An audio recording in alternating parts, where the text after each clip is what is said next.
السلام علیکم دوستو۔ آج ہم بائیو کیمک کی بہت اہم دوا کالیفاس کے متعلق بات کرنے والے ہیں۔ کالیفاس میں اعصابی اور غدی تحریک پائی جاتی ہے۔ دافع سورا دوا ہے۔ مزاج اس کا گرم تر مطلب سرد مزاج ہے، لیکن ٹھنڈے مشروبات سے سکون ملتا ہے۔ مزاج گرم تر یا سرد ہے، لیکن ٹھنڈے مشروبات سے سکون ملتا ہے، مطلب سیکنڈ گریڈ کولڈ میڈیسن ہے۔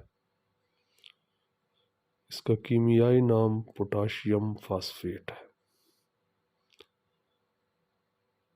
دماغ اور اعصاب کی طاقت کے لیے شاید ہی کوئی اور دوا اس کا مقابلہ کر سکے۔ دماغ میں خون کی کمی ہو، دماغ چھوٹا ہو رہا ہو تو یہ دوا اکسیر ہے۔ خون کا کینسر ہو جائے تو نیٹرم سلف کے ہمراہ کالیفاس بھی ضرور استعمال کریں۔ غدودوں کی اٹرافی ہونے لگے، اس کا مریض گھبراہٹ، خوف اور تشویش کا شکار رہتا ہے۔ ہسٹیریا کے لیے اچھی دوا ہے۔ مریض گھر سے دور ہونے پر اداس ہو جاتا ہے۔ دماغی طور پر مریض اتنا کمزور ہو چکا ہوتا ہے کہ اسے معمولی سا کام بھی پہاڑ دکھائی دیتا ہے۔ کالیفاس شرمیلا پن دور کرتی ہے، غم کے بد اثرات دور کرتی ہے، ذہن کے رگ و ریشوں کو مضبوط کرتی ہے۔ کالیفاس کا مریض اپنے خیالات میں مردہ لوگوں کو دیکھتا ہے اور عجیب و غریب چیزیں دیکھنے لگتا ہے۔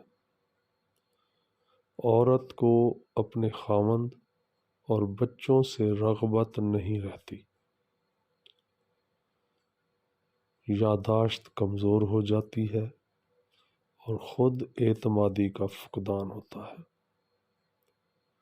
مالی خولیہ کے واسطے نمبر 1 دوا کالیفاس ہے۔ کالیفاس کے مریض کی گفتگو بوکھلاہٹ کا شکار ہوتی ہے۔ دماغی تھکاوٹ کو غائب کرتی ہے۔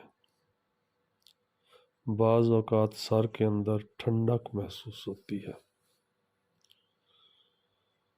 اگر ہم اس کی آنکھوں کی طرف چلیں تو جمع کے بعد نظر میں دھند سی معلوم ہوتی ہے۔ بصری عصب کا فالج ہو جائے تو کالیفاس بہترین دوا ہے۔ آنکھوں کی اعصابی دردوں میں کالیفاس ایک اچھا مقام رکھتی ہے۔ کالیفاس کے مریض کی پہچاننے کی قوت کمزور ہو جاتی ہے۔ کان کی تکالیف، کانوں کے گرد جلدی تکالیف ہو، گرمی ہو، سوجن، پھڑکن ہو، خارش ہو، درد ہو، قوت سماعت کی تیزی ہو جو تکلیف کا باعث ہوتی ہے۔ مطلب اس سے پھر چھوٹی چھوٹی کوئی بھی آواز ہے تو وہ سنائی دینے لگتی ہے تو تکلیف ہوتی ہے۔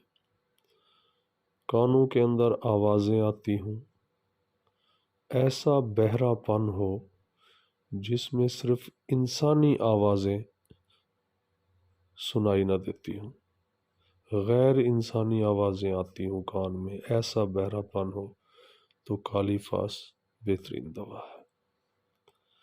ناک کی طرف چلیں، ناک کی تکالیف، تو ناک میں خارش ہوتی ہو، ناک کی جڑ میں درد ہوتا ہو، ناک سے نارنجی بدبودار گاڑھی رطوبت نکلتی ہو، ناک رات کے وقت بند ہو جاتی ہو، ہر سال فلو کا بخار ہو جاتا ہو تو کالی فاس مفید ہوتی ہے۔ کالی فاس کے مریض کا چہرہ نیل گوں ہوتا ہے، اداس اور اندر دھسا ہوا ہوتا ہے، چہرے کی ایک جانب فالج گر جائے تو کالی فاس بہترین دوا ہے، ہونٹ پھٹے ہوئے ہوں اور خشک ہوں، گال جلتے ہوں اور جبڑوں میں درد ہوتا ہو تو کالی فاس بہترین دوا ہے۔ منہ کی تکالیف، کالی فاس کے مریض سے شدید بو آتی ہو، مسوڑوں سے خون آتا ہو اور مسوڑے پائیوریا کا شکار ہو، مسوڑے اسفنج کی مانند پھولے ہوئے اور نرم ہو جاتے ہیں، مسوڑے دانتوں کو چھوڑنے لگ جاتے ہیں، منہ سے نمکین گاڑھی رال نکلتی ہو، خاص طور پر کھانا کھانے کے بعد، تالوں پر چکناہٹ محسوس ہوتی ہو، صبح کے وقت ذائقہ گندا، بدبودار اور کبھی ترش ہو، مریض سوتے میں دانت پیستا ہو، اس تکلیف کے لیے اس کو نیٹرم فاس کے ساتھ ملا کر دیں۔ زبان گندی ہو جائے اور اس کی رنگت براؤن بھوری ہو جائے اور زبان پر سوجن ہو تو کالی فاس کو یاد رکھیں۔ حلق کی تکالیف دیکھیں تو حلق میں گینگرین ہو جائے، خناک کی جھلی ٹانسلز تک پھیل گئی ہو، حلق پر درد ہونے کے ساتھ ساتھ سوجا ہوا ہو، حلق کے اندر کوے کا احساس ہو اور مریض اسے گولے کو نگلنے کی کوشش کرتا رہتا ہو، بلغم کا ذائقہ نمکین ہوتا ہے۔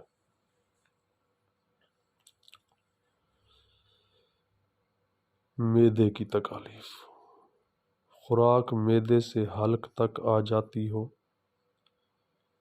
پیاس بے حد لگتی ہو اور پانی پینے پر بھی ختم نہ ہوتی ہو، کھانے کے بعد ڈکار آنے لگے اور تیزابیت ہو، حمل کے دوران متلی ہو،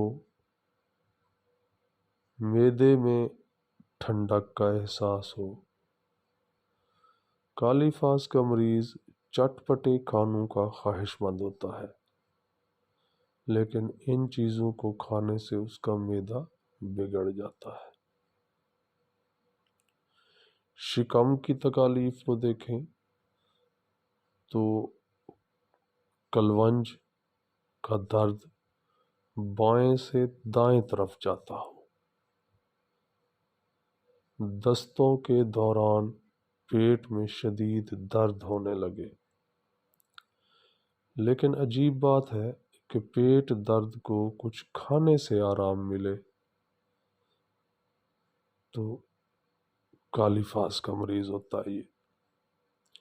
جگر کی سوزش ہو جائے، سانس لینے پر جگر میں درد ہوتا ہو، تلی پر درد ہو، دکھن کا شکار ہو اور چلنے پھرنے سے تلی کی تکالیف بڑھتی ہوں، معدے کے منہ پر لگاتار ہلکا ہلکا سا درد رہتا ہے۔ یہ کیفیت آپ کو اکثر مریضوں میں نظر آئے گی۔ ایسے مریضوں کے لیے کالی فاس شفا کا پیغام ثابت ہوتی ہے۔ مقعد اور ریکٹم کی تکالیف کی طرف آتے ہیں تو قبض ہوتی ہے اور پاخانے کی حاجت نہیں ہوتی۔ ناشتہ کرنے کے بعد دست آتے ہوں اور اس کے ساتھ پنڈلیوں میں کڑل پڑتی ہو، بادی بواسیر کی شکایت ہو، مقعد یا ریکٹم میں خارش ہوتی ہو، مقعد سے نارنجی رنگ کی رطوبت نکلتی ہو، کالی فاس کے جتنے بھی اخراجات ہیں، مطلب کالی فاس کے مریضوں کے پاخانوں میں شدید بو ہوتی ہے، شدید، تو یہ نشانی ہے کہ مریض کالی فاس کی ڈیمانڈ کر رہا ہے۔ پیشاب کی تکالیف کی طرف آئیں تو بوڑھے لوگوں کو مثانے کے فالج کے باعث غیر ارادی طور پر پیشاب نکل جاتا ہو، مریض کو پیشاب کرنے کی غیر تسلی بخش حاجت ہو، پیشاب کے اخراج میں دشواری ہو اور پیشاب آہستہ آہستہ خارج ہو، اعصابی کمزوری کی وجہ سے پیشاب بستر پر ہی نکل جائے، خاص طور پر جوان یا بوڑھے لوگوں میں، پراسٹیٹ گلینڈ کے بڑھنے میں پیشاب کی تکلیف ہو جاتی ہو، پیشاب کا رنگ سنہرا زعفران کی مانند ہوتا ہے، پیشاب مقدار میں کم ہونے کے ساتھ بدبودار اور جلندار ہوتا ہے، پیشاب میں شوگر خارج ہوتی ہو، پیشاب میں ریت خارج ہونے کے ساتھ ساتھ پروٹین بھی آنے لگے تو دوا کالی فاس بنتی ہے۔ مردانہ تکالیف کو دیکھیں تو جماع کے بعد کمزوری ہو، بغیر شہوت کے انزال ہو جاتا ہو، بغیر شہوت کے تناؤ پر درد ہوتا ہو، جنسی خواہش کی کمی کو کالی فاس دور کرتی ہے۔ زنانہ تکالیف دیکھیں تو زنانہ تکالیف کے علاج میں کالی فاس کا کردار جاندار ہے۔ مریضہ جماع سے گھبراتی ہے لیکن حیض کے بعد جنسی خواہش بڑھ جائے، لیکوریا ہو اور اس کا اخراج بدبودار اور چھیل دینے والا ہو، دائیں پستان کے نپل کے نیچے چبھن ہوتی ہو، دماغی صدمے کی وجہ سے حیض کی بندش ہو جائے، بعض اوقات حیض باکثرت آنے لگتا ہے اور خون حیض بدبودار ہونے کے ساتھ ساتھ جمتا نہیں ہے، اس میں جمنے کی صلاحیت ختم ہو گئی ہے، وجائنا میں جلن ہونے لگتی ہے اور خارش ہوا کرتی ہو، رحم کا کرونک ورم ہو اور رحم کے اندر سرطانی رسولیاں بننے لگتی ہوں، بیرونی اعضائے تناسل میں جلندار درد ہو اور بعض اوقات اس پر پھوڑا نکل آئے، بیضہ دانیوں میں درد ہوتا ہے، اووریز میں، جس میں آگے جھکنے پر کمی آتی ہو تو یہ کالی فاس کی انڈیکیشن ہے، دوران حمل حیض کی مانند خون جاری ہو جائے، پستانوں میں دودھ خراب ہو جائے اور حیض آنے پر عورت کے جسم سے بدبو آنے لگے تو یہ علامت کالی فاس کی رہنما علامت ہوتی ہے۔ دل کے امراض کی طرف آئیں تو انجائنا پکٹورس کی تکلیف میں یہ کارآمد دوا ہے، شدید دھڑکن ہونے لگتی ہے، دل پر چربی چڑھ جاتی ہے، وہ غصہ کرنے سے، حرکت کرنے سے، گیس کی زیادتی سے اور سیڑھیاں چڑھنے سے علامات دل پھیل جاتی ہیں۔ سانس کی تکالیف میں آئے تو پھیپھڑوں میں پھوڑا ہو، استسقاء ہو، پھیپھڑوں سے جریان خون ہونے لگے، چھاتی میں وزن ہو، نبض چلتی ہو، پھڑپھڑاہٹ ہو، دمہ کی تکلیف کو معمولی کھانے سے بھی اضافہ ہو جائے، آواز پیدا کرنے والے ووکل کارڈ کا فالج ہو جائے، ٹی بی اور پلیوریسی میں بدبودار بلغم خارج ہوتی ہو تو کالی فاست ہے۔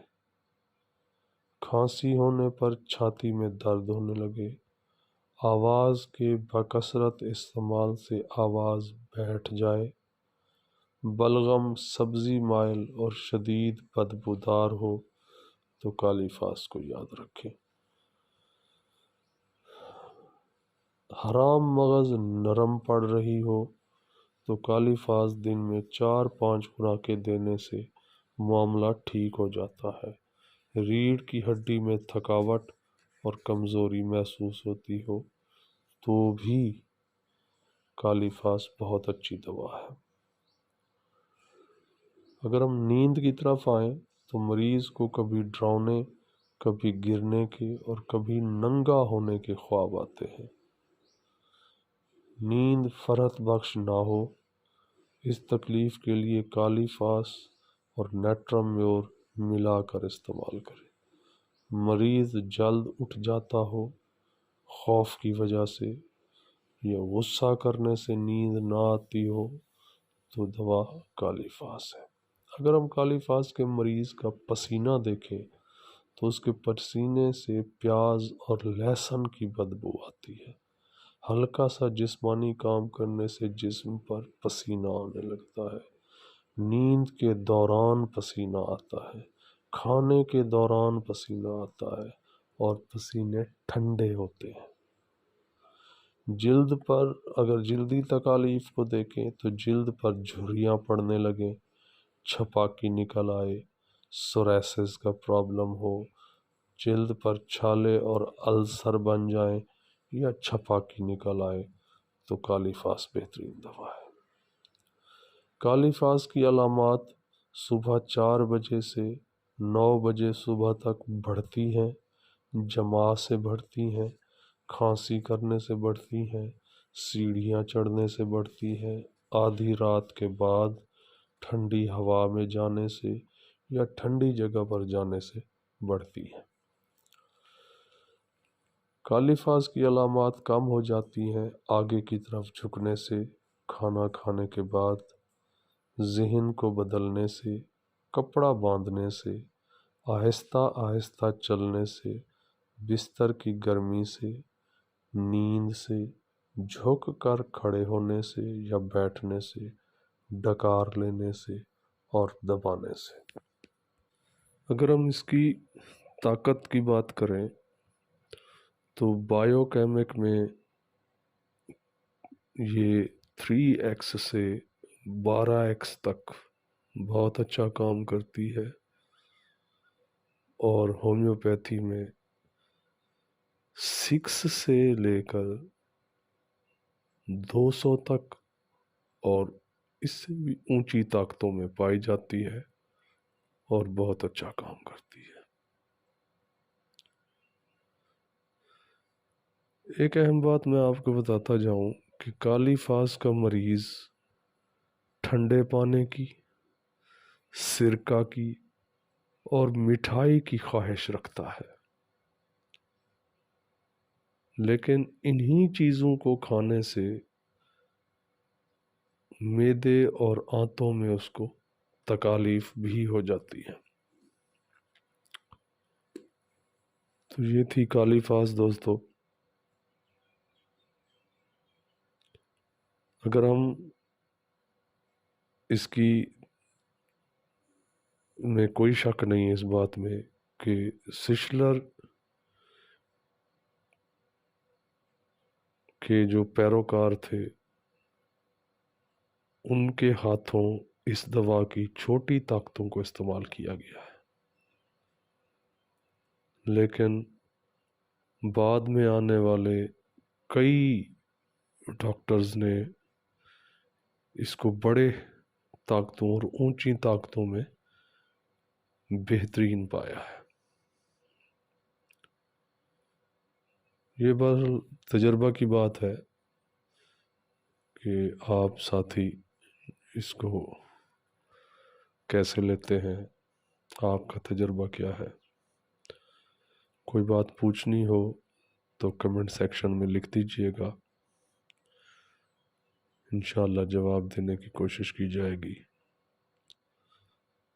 دعاؤں میں یاد رکھیے گا۔